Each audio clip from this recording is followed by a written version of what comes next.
Selamat malam saudara-saudaraku semua, jumpa lagi dengan saya Pendeta Ike. Pada malam hari ini kita akan bersatu hati di dalam doa, kita akan merenungkan sabda Tuhan, kita akan berdoa bersama-sama. Sebelum kita memulainya, marilah kita bersatu di dalam doa. Ya Tuhan, pada malam hari ini kami sungguh memohon ketenangan agar sabda Tuhan itu boleh menguasai seluruh tubuh dan jiwa kami. Kini bersabdalah ya Tuhan, kami ingin mendengarkannya. Amin. Saudara-saudaraku yang terkasih, marilah kita membuka Alkitab kita baca firman Tuhan pada hari ini dari 1 Korintus pasal 15 ayat 10. 1 Korintus pasal 15 ayat 10, saya akan membacakan untuk saudara semua. Tetapi karena kasih karunia Allah, aku adalah sebagaimana aku ada sekarang. Dan kasih karunia yang dianugerahkannya kepadaku tidak sia-sia. Sebaliknya, aku telah bekerja lebih keras daripada mereka semua. Tetapi bukannya aku, melainkan kasih karunia Allah yang menyertai aku. Demikianlah firman Tuhan bagi kita semua. Saudara pasti tahu ya, ada di dunia ini yang usia makhluk hidup itu sangat panjang. Ada yang ratusan tahun, bahkan ada yang ribuan tahun. Umur manusia dibandingkan dengan makhluk hidup yang lain di dunia ini bisa dikatakan relatif pendek dibandingkan dengan beberapa makhluk hidup yang lainnya. Contohnya apa? Contohnya ikan paus biru.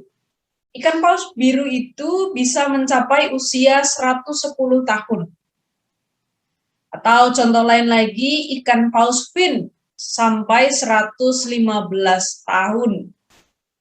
Lalu ubur-ubur dan gangga hidra yang ada di laut itu, usianya bisa mencapai 15.000 tahun. Nah, jika dibandingkan dengan usia manusia, tentu usia makhluk hidup itu jauh lebih panjang. Manusia yang beruntung bisa usianya mencapai 100 tahun atau lebih. Tetapi dewasa ini jarang sekali ada yang manusia usianya lebih dari 100 tahun. Di beberapa negara maju, hanya beberapa orang saja. Atau kalau di Indonesia kita sebut orang-orang lama, gitu ya. Orang-orang dulu itu usianya sampai 100 tahun lebih, gitu ya. Nah, saudara, dengan fakta kehidupan yang kurang bisa membesarkan hati kita karena manusia cenderung punya usia yang pendek, gitu ya. Manusia cenderung untuk mencari kebahagiaan dalam hidupnya, untuk menghibur. Wah, usia saya tidak panjang gitu ya. Wah, hidup ini singkat sekali. Maka hidup yang singkat itu, dan karena itu manusia ingin mencari kepuasan dan kebahagiaan sebesar mungkin di bumi ini selagi masih bisa. Untuk itu, mungkin orang akan memilih salah satu dari cara hidup seperti ini. Misalnya, untuk menghibur bahwa, wah, usia saya itu tidak panjang, hidup ini singkat, maka ada orang yang memilih untuk hidup sederhana agar pikirannya tenang. Lalu, ada orang yang memilih menikmati hidup selagi masih bisa. Ada lagi orang yang memilih untuk menyibukkan diri agar penderitaannya terlupakan. Ada lagi tipe manusia yang bekerja keras untuk mencari kepuasan dan kesuksesan. Ada juga orang yang membaktikan hidup sepenuhnya untuk orang lain. Dan masih banyak lagi jalan atau cara-cara lain untuk menghibur diri atas kenyataan bahwa hidup manusia itu sangat singkat. Walaupun cara-cara itu ditempuh, tetapi makna kehidupan ini masih belum bisa terjawab. Apakah manusia hanya hidup untuk mencari kebahagiaan di bumi ini? Apakah hidup itu untuk diri sendiri atau untuk orang lain? Adakah kebahagiaan yang sejati di bumi? Dan pertanyaan apa yang akan terjadi setelah hidup ini?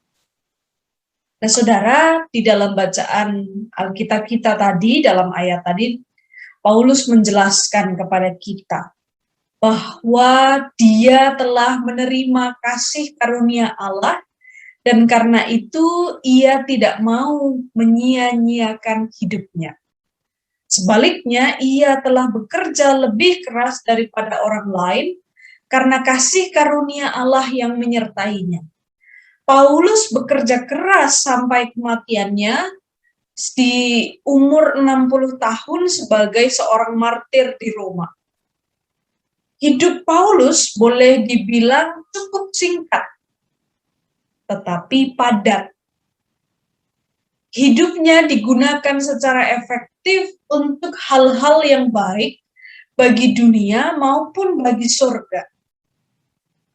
Bagi Paulus, hidup bukan mencari persoalan, tetapi menghadapi persoalan.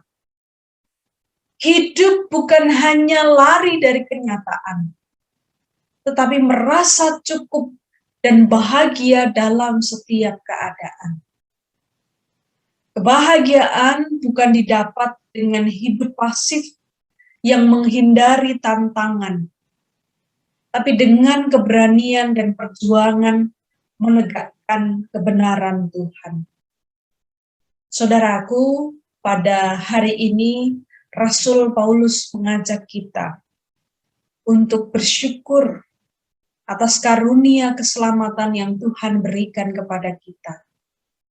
Dengan terus bekerja dengan lebih keras untuk mengupayakan kebenaran Tuhan di dunia ini. Sehingga nanti ketika kelak kita kembali pulang ke surga, kita sudah hidup dengan padat. Walaupun usia hidup kita singkat, tetapi kita hidup dengan berkualitas dan padat. Tuhan memberkati kita. Mari kita berdoa.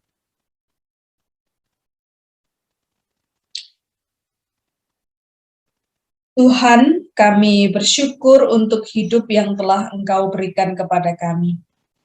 Berilah kami hasrat untuk berkarya bagi kemuliaan nama-Mu.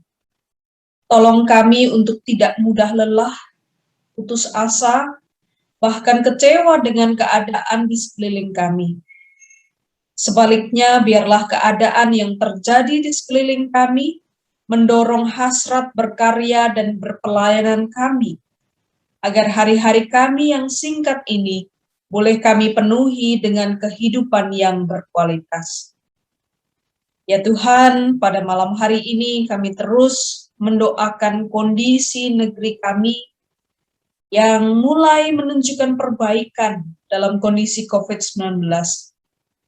Namun kami juga terus mengingat mereka yang bergumul dan berjuang melawan sakit penyakit dalam tubuh mereka, mereka yang berjuang di dalam virus COVID-19 maupun mereka yang berjuang di tengah sakit penyakit lain. Kiranya Tuhan menolong mereka. Tolonglah pemerintah kami, ya Tuhan, yang terus berupaya dengan segala ikhtiar untuk kebaikan dan kesejahteraan negeri kami. Ya Tuhan, sungguh kami beriman bahwa di dalam pergumulan yang kami dan saudara kami hadapi, Tuhan tidak pernah meninggalkan kami sekalipun. Dan kini kami hendak beristirahat, biarlah kami boleh merasakan ketenangan dan hangatnya kasih sayang Tuhan. Amin. Saudaraku semua, demikianlah bersatu hati dalam doa edisi Selasa 14 September 2021. Sampai jumpa lagi dalam bersatu hati dalam doa dalam edisi yang lain. Tuhan menyertai saudara.